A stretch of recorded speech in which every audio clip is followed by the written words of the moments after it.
Hi, everybody. I am Tim Schroeder. I am the owner of Schroeder Amplification here in Highland Park, Illinois, just outside of Chicago. Today, we have the good fortune to have Michael Glabicki on with us. Welcome, Michael. Good to be here. Michael and I have known each other for, I don't know, what, like 10 years or something like that. Yeah. I think it dawned on me as I was kind of preparing for this interview that we probably haven't seen each other since your wedding, which was, how long have you been married? 5 years. All right, probably about that. Yeah, right on. Yeah. It was a surprise wedding for you. You showed up. You didn't go to the wedding. Remember? I sure do. Yeah, Sarah and I showed up and we were looking around. And we're like, wow, they've got kids here and everything. This is really interesting. Everybody's well dressed and like, oh, okay, So yeah, that was fun. That was a good time. So, yeah. Well, so yeah, welcome. And people who are new to these live streams here, this is pretty much just your chance to be kind of a fly on the wall. And a conversation, just a normal conversation about music and what drives musicians and people who've dedicated their life to music, their muse, if you will, experiences, all that stuff. So here we go. I guess the first question would be, so most people probably know you for Rusted Root, which was certainly a big driving force, and early. Kind of, what was it, like the late 90s, early 2000s? 1994 is when our big album came out. Okay. So we got started in 1990. All right. So kind of, tell me a little bit about the inception of your love of music and kind of what brought you to that. Did you have influences around the house? Did you listen to a lot of music? Were you exposed to music? Well, I started off in a family polka band. I played drums. My dad played accordion.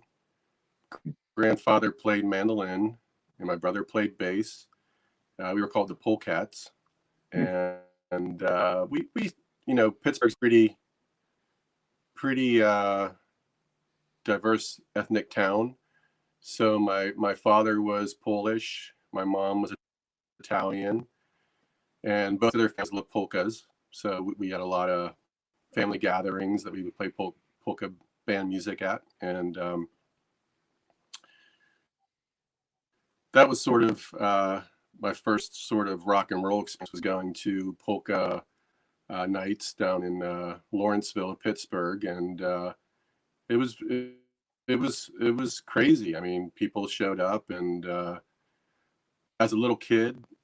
Experiencing that, people just loving music, dancing, these crazy dances, and I remember the bright lights of the music. I remember everybody drinking Iron City beer, cheap beer, and just getting hammered and having a great time. And it was my first sort of like rock and roll concert experience. It was a lot of fun. Wow. And how old were you at this point? I was probably about 8 or 9. And so my grandfather, knew a lot of Italian music. He played banjo, mandolin, guitar. And I had a couple cousins who were older than me, and they, one played in a reggae band, really exceptional reggae band. Called The Core, and they were awesome. And another cousin played guitar, and he had a band called Between the Beat, and he did a lot of world beat influences. And they both played in African drum ensemble. So for me, like growing up, it was the idea of world music was all around. And I went to a lot of concerts down at CMU, Carnegie Mellon University, and Pitt University, and saw a lot of world beat music, a lot of drum groups, a lot of West African groups and stuff like that. So that definitely opened my eyes pretty big to that genre of music. And my cousin played, I forget the guy's name, but he sort of wrote the handbook on ethnic African drumming music, and he worked with the Talking Heads a little bit. And I didn't really know at the time who this guy was, but he was very influential to my cousins. And then my cousins, the one that played in the reggae band, played drums, and I started off on drums, and he taught me drum kit. And then I moved to bass, and this was around like 14. And then my other cousin, in between the beat, he taught me guitar, and I remember him teaching me some Santana solos and stuff, and that just kind of blew me away. All right. At an early age. Yeah. Well, that certainly answers some of my questions. Yes. So then go ahead. Yeah. So then I went to college, or I tried to go to college. My dad really wanted me to go to college. I really didn't want to, and I ended up getting pretty depressed there, and out for me, and had that real heavy depression where you kind of can't move your arms, or you're just sitting on the couch, and you just really can't get out of it. And I started writing my own music at 18. I had already written maybe like 1 or 2 songs, but I didn't really take it seriously. But when I started playing at that point, I started feeling a lot better. Each song I wrote made me kind of get up and move around and feel better. And I just, after one semester at college, I dropped out and wanted to start a band and make this my career, and started feeling more like there was, I started connecting more with my soul at that point. Like there was something that I was connected to, and that we were all were connected to, that just kind of felt like massive and much bigger than this world. And I felt that I that's when I dropped out, and I didn't tell my parents I quit college. I was still saying I was going to college, but I rented a studio back down in Lawrenceville where the polka concerts were, and I think I was paying something like $50 a month. It wasn't a very nice place, but I got a 4-track and some instruments, and went down there and started playing music with friends and with people in the area, and started to envision the type of music I wanted to play. Mm-hmm. Oh. That's really interesting, and it fills in a lot of gaps in my knowledge, of course, of you and kind of the inception. And I was listening to some Rusted Root last night, and I was just really drawn to the African influences. I mean, the drums, just it's a very large presence. You've got a big voice too. I mean, it's very, very interesting balance of everything. So that certainly fills in some gaps. So where did you go from there? What at what point did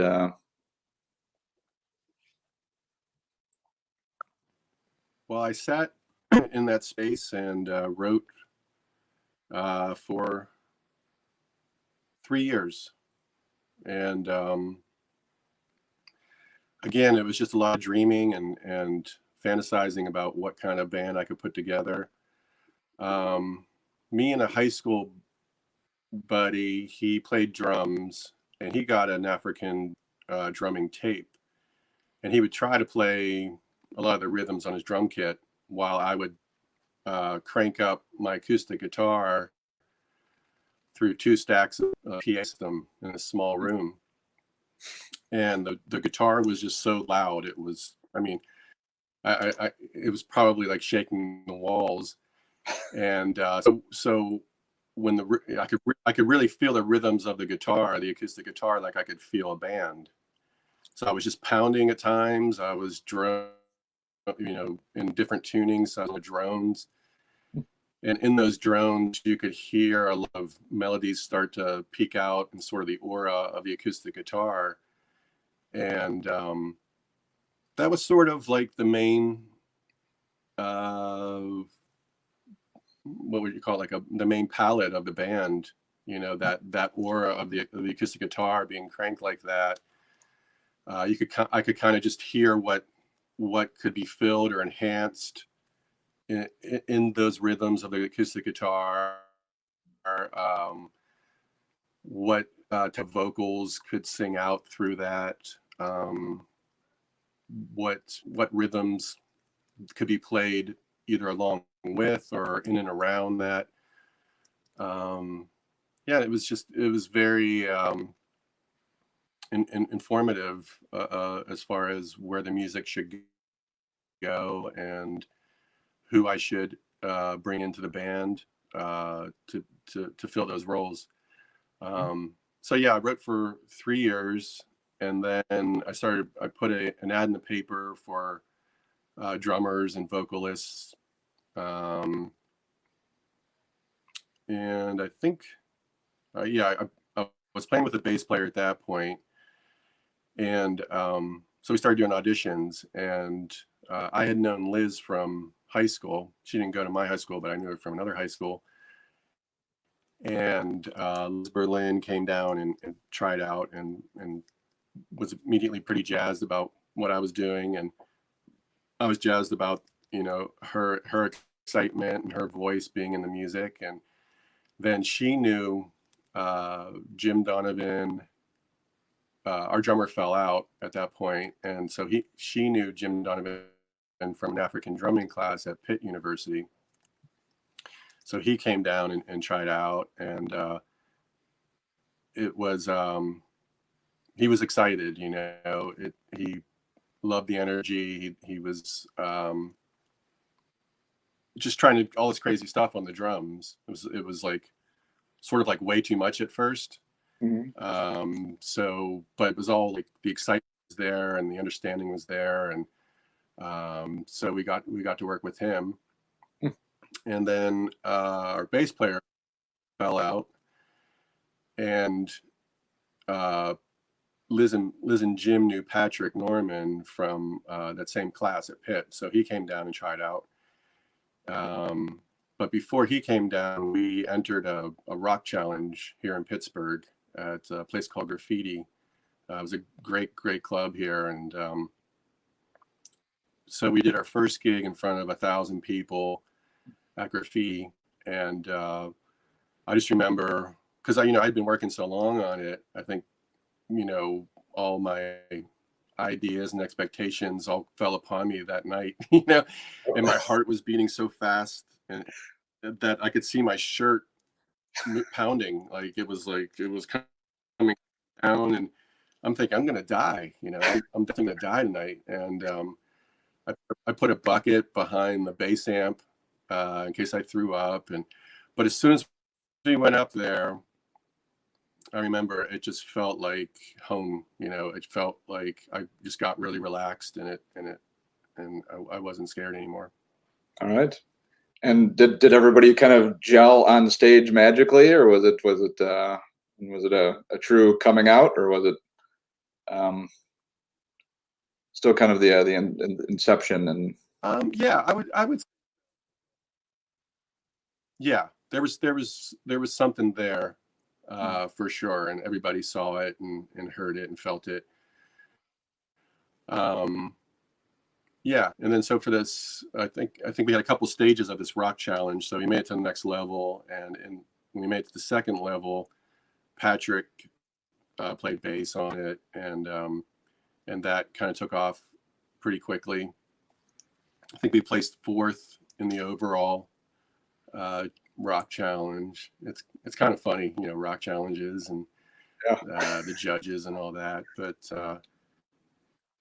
it was strange, so, but it's funny that Rusted Root got started there, and I think we need a name before the first one. We didn't even have a name yet, so we sat in a circle. I said Rust, Liz said Root, and how about Rusted Root. So we just quickly came up with the name because we needed it, and I think after that we opened up for a high school band at a punk club here, and that was our first real gig. That wasn't the Rock Challenge, and it was sort of like it just grew and grew after that. All right. And again, you have a very big voice and a very, very big presence on stage. So what was your voice like back then at a younger age, a tender 21 years old or so? Yeah, it was pretty tight, like it was hard for my voice to open up. I think that's just life, it's just a learning process to feel comfortable singing and feel comfortable within yourself to express yourself, and that's sort of been a big part of this for me is developing my voice, and over the years I feel like I finally gotten to the point where I can really sing now. I feel really comfortable. Back then it was a lot of it was eventually became a 7-piece band, so it was a lot of trying to get over those instruments. So it was a lot of power, a lot of trying to find ways to peek through, and we were playing songs at really fast tempos, probably faster than they should have been, and so it was like a lot of just trying to breathe and get the notes out, and it was very very athletic and acrobatic kind of intensity. Yeah. I mean, just kind of in terms of the general sound mix, I was very impressed, and I found it very interesting watching you. I think we were at a sound check when I maybe delivered your amp. We were at Space in Evanston. Yeah. And so just seeing your two different. First of all, you play acoustic guitar with a rock band. A little unusual, but it's your thing. And the thing that struck me was how you had the two different pedal chains split, and it's the balance between when I was hearing you set up your guitars, your guitar tone, doing all that kind of stuff, and I was like, well, that's interesting. It's really sits in this one very specific point, and I didn't really get it until you started singing, and it just completely locked. It was like, all right, this is a guy who really understands his voice, his playing style, what's going on, and it was a thrill and very interesting for me to see that come to fruition, So how did the band evolve? And of course, you went on to some pretty great things, doing pretty much just solid rotations on festival circuits, that kind of thing. And I'd imagine it kind of exploded. Was it a quick rise to that level in terms of popularity and that kind of thing? What was it? I mean, so 90 we got started. 91, 92 started sort of spiraling out of Pittsburgh and working our way into New York and West Virginia, Ohio, did a lot of upstate New York. And we were in, just in a pickup truck and a couple little compact cars. And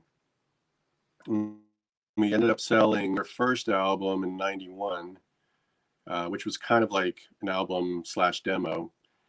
And we ended up selling 30,000 of those out of our truck. And wow. And yeah, and so the record company kind of heard about us and came to Indianapolis. We were there, and I remember meeting the A&R person. She was a total sweetheart, Jill Geringer, and she was really down with it. And they courted us for about 9 months. We weren't sure if we wanted to sign, that whole thing. And after about 9 months, we signed with Mercury Records. And then it took us, I don't know, maybe about 6 months to get that all working and record the album out in LA with Bill Bottrell. And then it took 9 months after that for them to work the Send Me On My Way as a single, because it was so different. They were just, they knew it was going to work. They just didn't know how to do it. Sure. And after about 9 months, it started getting on the radio, and they got us on the Horde tour. We did 4 of those. Gig was side stage at Horde, and 2 people were in the audience. It was Sheryl Crow and her dog, and actually it was 3. It was Sheryl Crow, her dog, and her manager. And we knew her because Bill Bottrell had just done Tuesday Night Music Club. So he produced and played on the record, all the songwriters and all that kind of stuff. And so there was that connection, and she was very supportive of us. And then we went from the side to the main stage the next year, and we did a couple of tours with Dave Matthews at that point. And it just started to take off pretty quickly.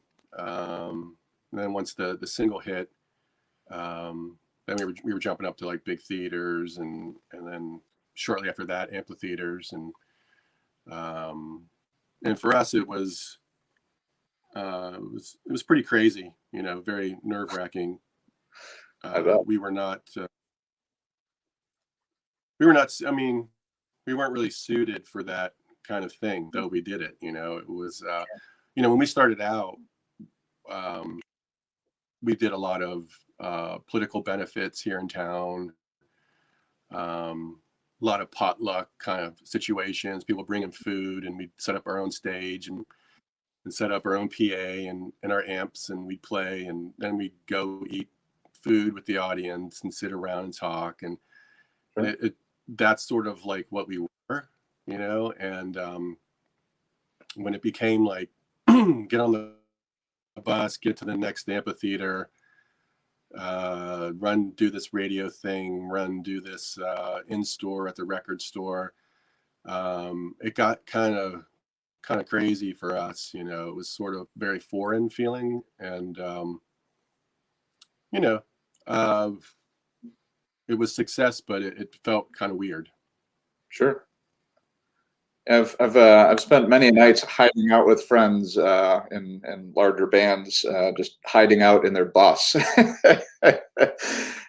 just they're down there, just like like they just need their space, and it's intense. Right on. So how did you guys handle everything as a band? I mean, were you supportive of one another? Were you able to kind of talk things through, talk about your stresses and all that kind of stuff, and overall a positive experience? Well, I think yeah, I think we were very supportive. Once the record deal, and once we started being thrown in front of these large audiences that didn't necessarily know us, it starts to creep in your head. It starts to get, when you're looking at a bunch of people that haven't seen you before or don't know what you're about, or you either try to really communicate what you're about, or you kind of start to go like, well, maybe I should be this way, or maybe we need this kind of music or this kind of song to connect to this new crowd. And I think everybody in the band started to have different opinions about what that should be. And as opposed to sort of the innocence of getting in a room and sort of letting stuff naturally occur and have it be this like beautiful childlike thing, it became, well, I think we should do this, I think we should do that. And it quickly became an issue. Like like to the band that we were, I think it started to like disintegrate where we started. And that's sort of what people don't really know, but I think we did transmit our image and our identity, but all that was kind of scoring the scenes for a long time. Sure. So how many albums did Rusted Root do in total? One, two.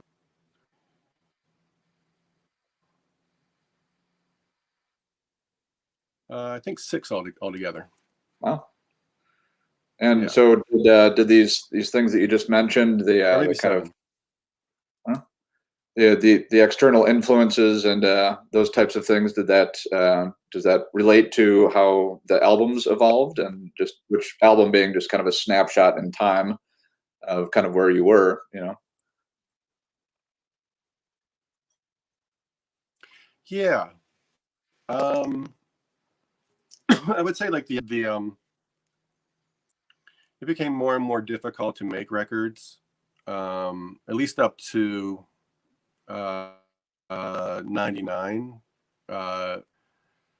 It started being like we had this sort of intensity that we should be a collective, that we were all in this together, and it was sort of like this sort of, you know, hippie communist kind of thing where it, like, even on the first record, I wasn't allowed to be listed as the songwriter,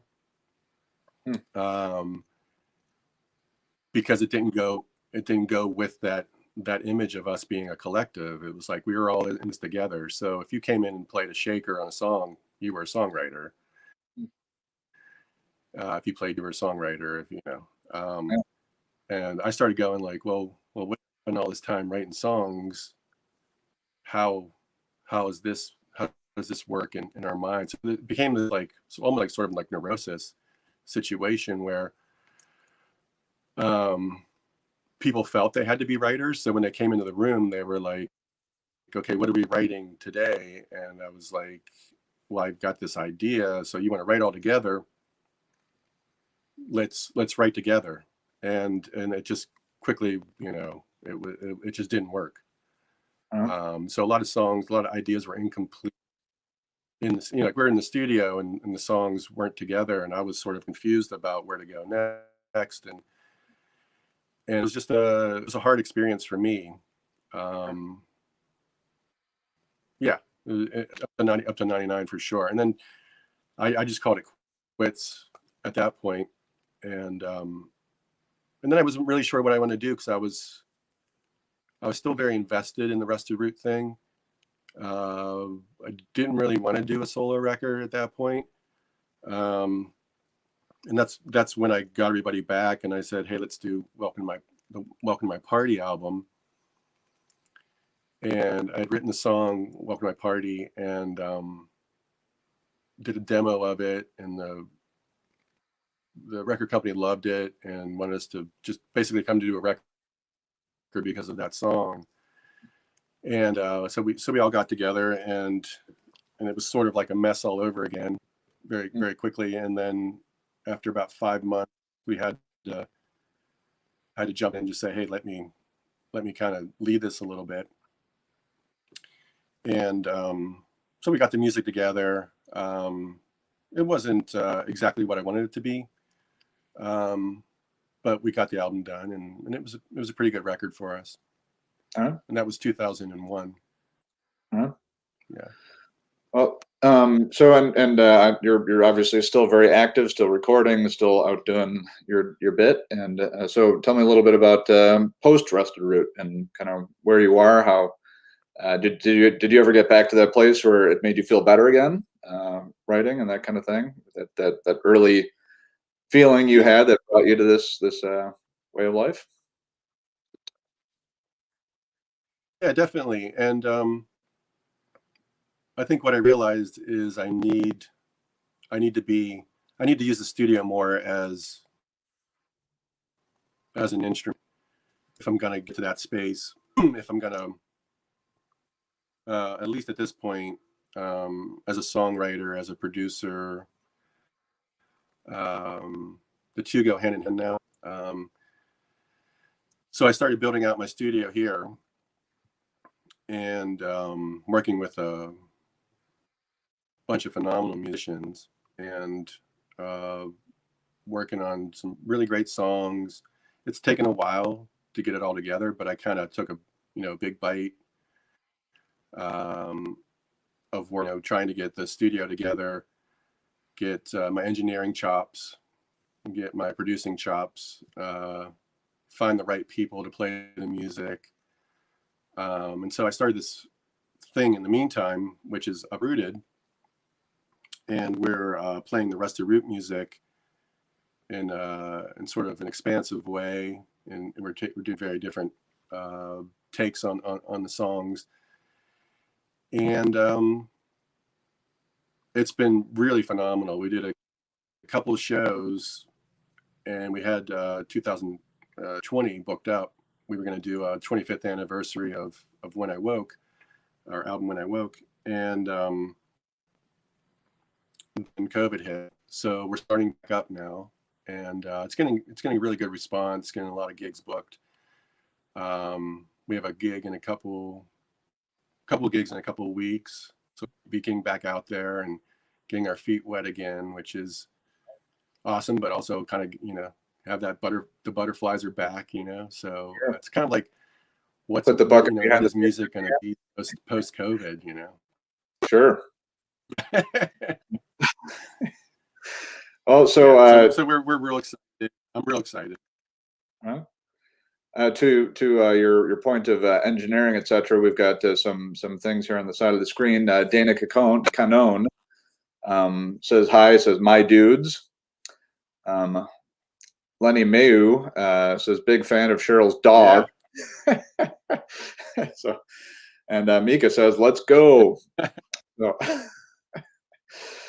So are any of the so tell me a little bit about your recording studio. Are you primarily recording in your studio there that you're sitting in right now? Or are you going into Dana's place at all? Are you using any additional band members, or are there any of the original Rusted Root members back in the band, or in what you're doing these days?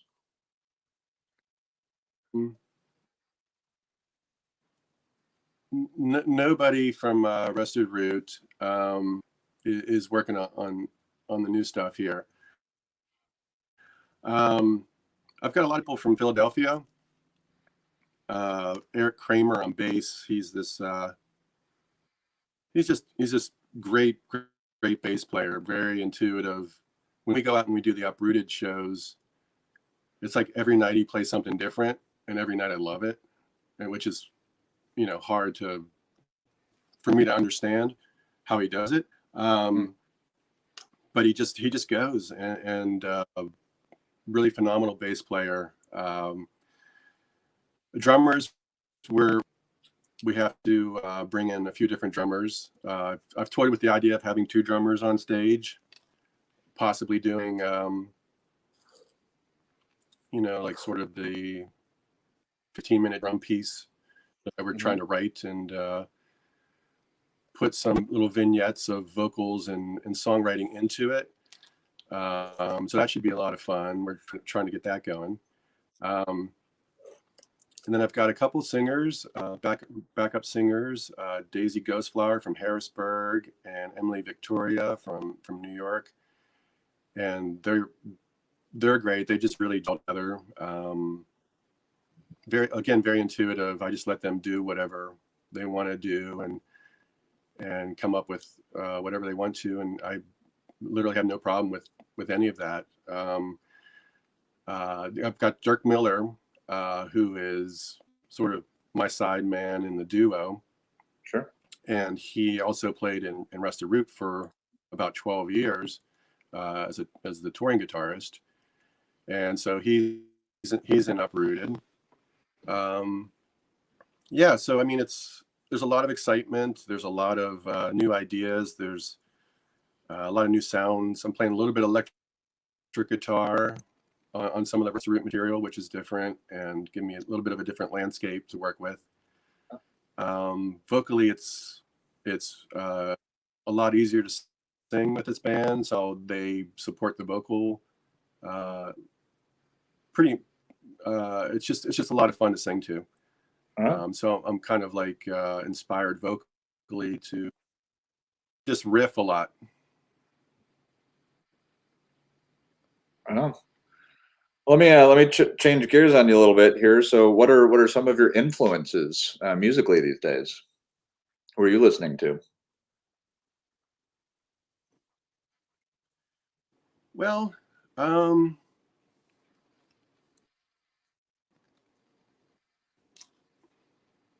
would say when I started Rusted Root and when I was writing, I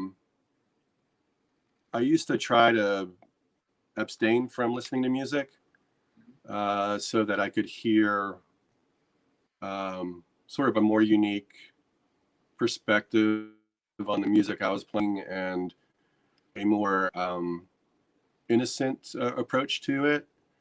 I didn't want to be influenced. And if I wrote something, if I wrote a song or an idea, usually what would happen is I would either be in it or I would feel something that I was writing the music something like alongside myself, or I would come up with an idea and I get really happy right away because it reminded me of something.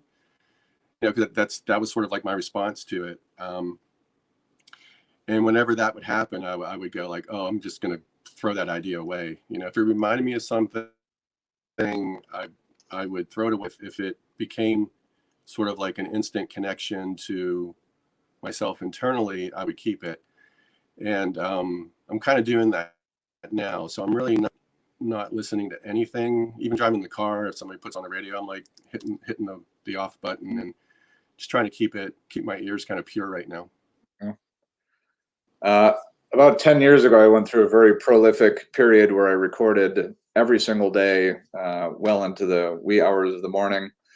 And I came up with this piece, which was an absolute sheer stroke of genius. I orchestrated the whole thing. I pulled it off. I mean, you know, I just sat back and, you know, kind of did one of these and like, aren't I fabulous, you know? And about a week later, I realized that the entire thing was something King Crimson had done. The entire thing from start to finish. Oh, like wow. everything. And I was like, wow, I'm really something, you know, and like, you know, it was just in my subconscious and just came out, you know, and it's so yeah, so that kind of took me down a peg, yeah. But it's you know, and probably, I'm sorry you're breaking up a little bit. No, I'm very susceptible to that too. No. Oh, okay. I'm very susceptible to that sort of happening to me too, and I think it's just because we do love music so much. You know, that King Crimson experience that you had probably was a part of you. It was ingested and it became probably something that came out as you, and then you go like, oh well, that route that it took is interesting, but it's not something I can put out. Yeah. For sure. Copyrights being what they are and all. So, curiously, I've also been, you know, I remember, I don't know if you're, excuse me, aware of my blister agent effect pedal that I put out every 8 years or so. I'll make a small batch, and I was in the midst of making a batch, and it's a pretty unique sounding pedal, you know, and I was just had some background music playing, and as I was working, and Frank Zappa came on, which, you know, was a, you know, a huge part of my life in many ways, and not just musically, but just philosophically, etc.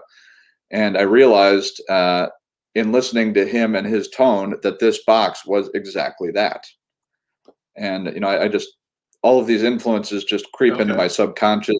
They're in my DNA, you know, and I don't realize it sometimes until decades later. That's but it's all there. And so yeah, to your point. So did you have any, how do you? Yeah, I think probably earlier.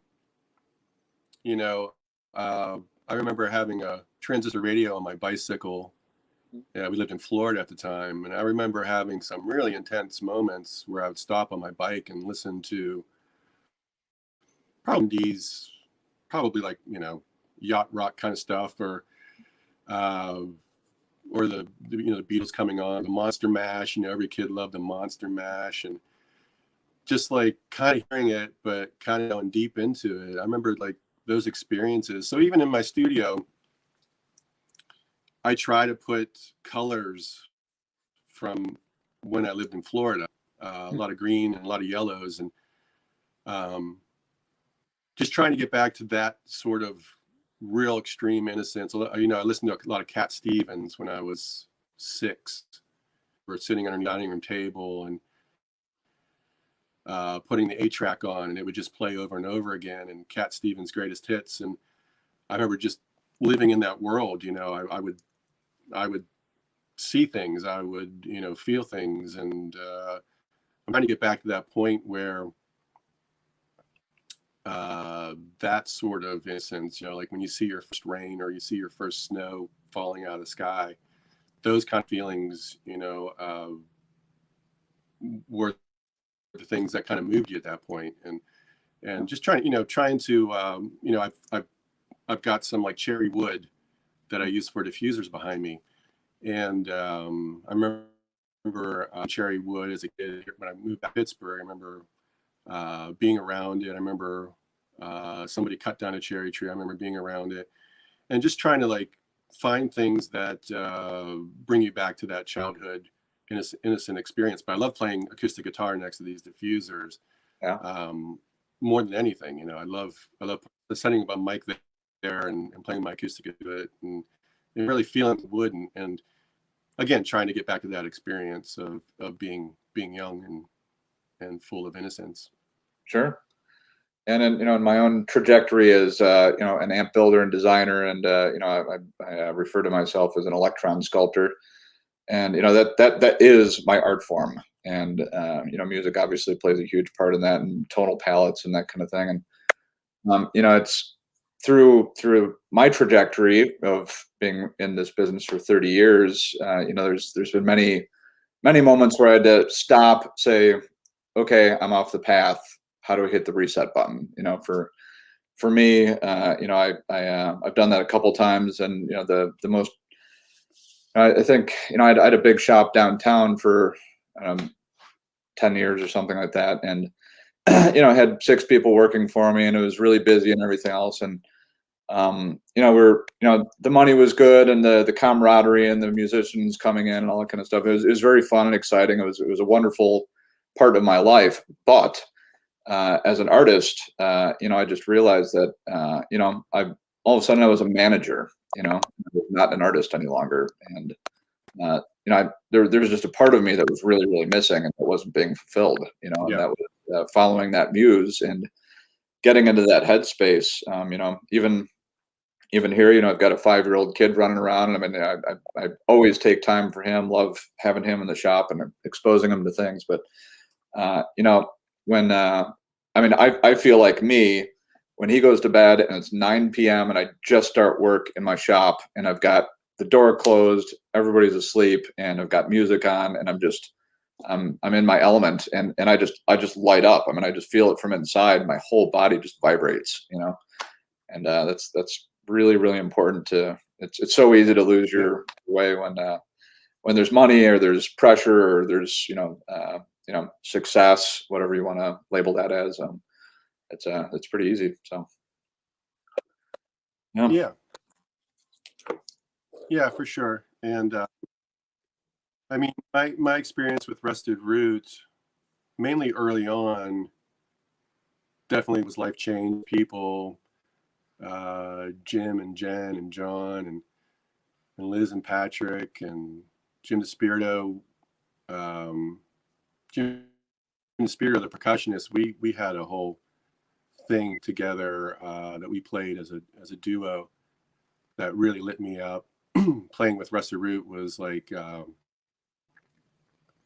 was amazing to come together, and for a time people really put their innocence into it, and it just kind of grew. Like musically it grew so uniquely and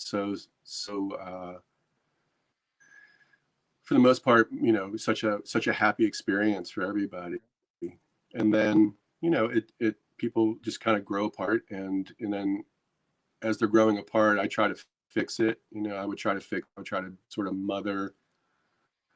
be the mother of the ship, and everybody, and put pressure on myself to take care of everybody. And people start having families, and then, it was like, I wouldn't cancel a show if I was sick. I would, I think I canceled like 2 shows over, 15, 16 years or something. But I'd go sing with no voice and just shred my throat. And it was all to try to, like, take care of people. And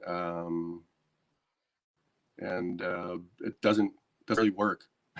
It doesn't work for anybody, really. And you just got to kind of get back to your innocence. Sure. Such is life.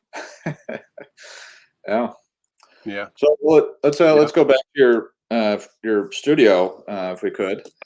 So yeah, what types of, when do you have certain tonal palettes, overall, how do I phrase this? As if you're a mastering engineer, what do you want your final album to sound like? Or are you more of the mind of just, where does everybody sit in the mix, the different instrumentation, of course, again, going back to Rusted Root as an example. I mean, there was just so much going on stage, and it all blended.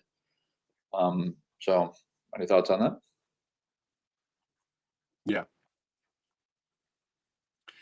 Well, I think, Rusted Root was a thing, and it developed in a unique way probably over 4 or 5 years. Well, actually not. I mean, I've years without a band, so there was a lot of envisioning going on there. And then when we got together, it was 94 that we really, put everything together. So that was 7 years of working on something to come to fruition, and can't do anymore. Who has, 7 years to work on something. And so, biting off this big chunk of work to build a studio, to put things that inspire me in the studio, to work with people that inspire me, that can move the music forward and move me to this point. It's a process. I'm kind of all in on it, put all my chips in on it. And the gear itself is a part of that. I've gone through all different kinds of mic preamps, all different kinds of compressors, to find what I'm looking for now. And each song's a little different. I'm not trying to, I think, Rusted Root kind of more was a sound that moved through everything. This is a little different. I can break down on the album and play acoustic guitar with the girls singing and the guys sing too. More of a choirish type of vocal, background vocal set, and then break into a dance groove. It's a little bit more Yeti, this process, and it's a lot of, just as you would write a song and work to arrange it. The recording process is that for me. It kind of comes organically. I try to have the tools around to fulfill that. I have just some really cool pieces of gear. I'm just looking at my retro Op 6 preamplifier. It's the old original ribbon microphone, ribbon mic pre. It's like this big, TV looking thing. It's got 9 tubes in it. That's sort of become a sound for my vocal on the record. And it's kind of like when you plug into that thing, it's like when you hear music in a movie theater, you know, it kind of spreads apart and becomes really big, and it's, you know, it's all around you, and that thing kind of does that. You know, I have all the typical stuff like the Neves and the API kind of gear, and so just from the preamp perspective, each song's a little different of what I'm going for and what I'm trying to capture, and then using like a lot of compressors for tone. So I have a lot of like 1176, the Slate Pro Dragon. I'm surprised it never really took off as much. You can get a lot of different tones from that. You can get kind of like a tube tech, tube-ish compressor tone out of it. You can get, you know, straight up 1176, and then everything in between on that thing. And you know, distressors for the more modern type stuff. I'm looking at my gear now. I love a lot of the retro stuff. I like the 176. I love the Shadow Hills 500 series compressors. I never liked their big one. I never could find a you know, room for that on the palette, but they broke a piece of it off and put it into the 500 series, and I love those things. It's a different beast altogether. Finding a good set of monitors was a challenge for me, like the way I hear music. So I work on the tiniest Atoms, the 3-inchers. So they're almost like desktop speakers, and I work mostly on those. And I learned that from Bill Bottrell. Always had a little tiny set of monitors set up that he would work 80-90% on those, and then he would have big speakers around to work any details out, and go back and forth. And so for the big sound, I'm using the Head Type 20 monitors. I don't know if you know about them. They just sort of came out a little while ago, and I don't relate to Atom speakers except for these little guys. But the guy that sort of originally worked on Atom's own company called Head, HED, and these Type 20 monitors are like I've never heard anything like them. They sound like those, you know, just really giant speakers you get in front of in nice studios, but it's like right here on your desk, and so I go back and forth between them. That's been probably the biggest thing. You know, finding those has really changed my life. I'd be 10 times faster. Like once I got these involved, you just know exactly. You know, once you hear what you want something to be, you can find it on these like really quick. But getting the drum room together. Finally, you know. I have a house here where I can kind of, it's got a vaulted ceiling out. I'm looking out through the glass here. Vaulted ceiling. And I always love smaller drum rooms with Rusted Root. We've never worked out in a big space, you know, ever sounded like Rusted Root. And I don't know if that's because our practice spaces were always pretty small and that's just the drum sound we got used to, or, you know, that was the thing. But I always love, you know, smaller rooms for the drums, but then I have a couple of doorways where it opens up into like a big foyer where there's a, you know, 2-story staircase there that I can kind of put mics in there. If I want to get that bigger sound, I put mics back there and open up the gobos. And so just getting that set up. It's funny because my managers are like, you know, when are you gonna get moving on this stuff? And I'm like, well, I gotta build some gobos, or you know, I gotta work on my drum sound a little bit. And it's not what they would be you know, this isn't the way they want me to go about it, but I kind of have to do this because it's just the way I hear things. And if I don't hear things right, I just stop in my tracks. So it's just the way it is. Part of the process. Yeah. Yeah, I know what you mean about having a smaller room. Sometimes they just load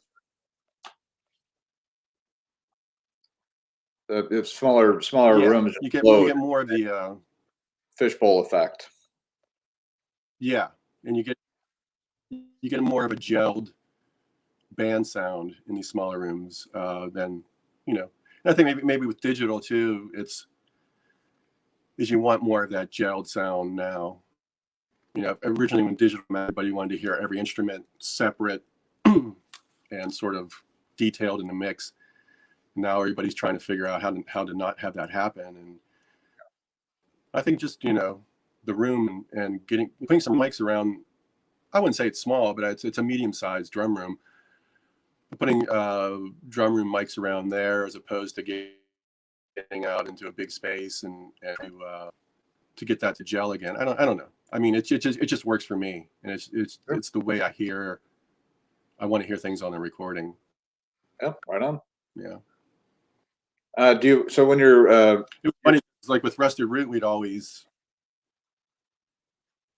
Rusted Root, we'd always start out in the big room, and then it just doesn't sound right, and we'd stick the drums in these like little tiny rooms, and we'd go like, okay, that's the sound, you know. It's like always happened every record. Right. So when are you still primarily on acoustic guitar now? I guess my train of thought on that is, do you use amplifiers in the studio, or are you going direct?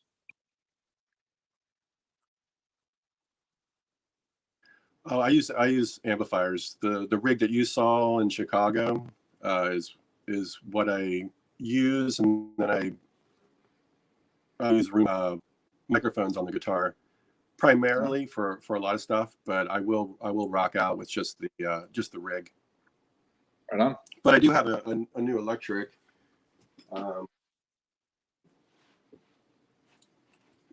seem to always gravitate towards the cheaper guitars on electric. Let's see. So these new Gretches just came out, and I love this thing. Usually I can only get I was playing Lecasters and stuff. I can only use the bridge pickup on those. But this has like 3 or 4 settings that work really, really well. And tried Gretsch guitars before. I was kind of like, I like it, but I can't really use it. This thing, for some reason, this is like maybe like one of their cheaper models. Sounds great, like 4 different really sounds on it, and up the studio experience for me. Huh? That running through your amp sound phenomenal. Yeah. All right. Does your SN9 Plus still get a lot of use? Pretty excited about it. Pardon me? Does your Schroeder amp still get a lot of use? I'm sorry, what'd you say? Does your Schroeder amp still get a lot of use? Oh, definitely. I've been using a lot of. Yeah, I've been using a lot for certain electric sounds. It's kind of like that preamp I was talking about. If I want things to sound like they're in a movie theater, it's just that really big, detailed, cinematic experience running through your amp. And but I've been using it a lot on an acoustic guitar, which working really, really cool on. And that's mostly like for like a clean sound on acoustic, and then I'll run my distortions. Mostly direct, I'll run my distortions combined with that. But a lot of people don't realize, you know, it's a lot easier to get the woody tone of an acoustic guitar through an amp mic'd than it is to kind of like be able to capture it in a more controlled way in the mix with a mic. It usually just gets lost. You usually cut a little bit out. But when you run it through your amp, it just kind of like sits solid in the mix. And that mid slope is ideal. I mean, it's like a godsend for that acoustic floating woody tone through the mix. It's awesome for that. Right on. Good to hear. Good to hear. Well, so I think you probably know Mark Strickland. He says, nice Gretsch. So just throwing out that. Yeah, I know that you guys are buds. I believe, right? We're all from the Pittsburgh area, it seems. You're a pretty well tight knit group. Yeah. Oh. Well, we're running up on an hour here, so anything you want to good. chat about before we part ways?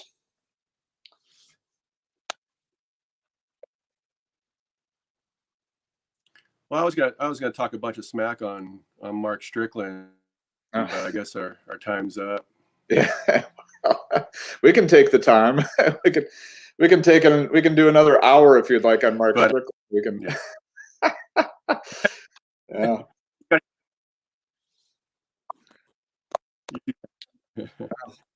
All right, sir. Well, it was great having you on.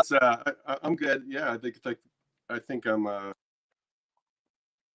Yeah, thank you. Yeah. Appreciate if anybody wants to know anybody, good to see you again. Yeah, likewise. And if anybody wants to know more about me or what I do, it's schroederamplification.com, where they can check out my fabulous offerings, as you can see behind me, and Schroeder amps, of course, and all that kind of stuff. And you can always pick up the phone. I actually answer the phone and talk to people, and that's what I like doing. So, and Michael Glabicki has his own website as well, which I think is michaelglabicki.com. Is that correct? All right. Yeah. All right. Like All right, sir. Well, thank you so much, and I will catch you later. All right. Cheers.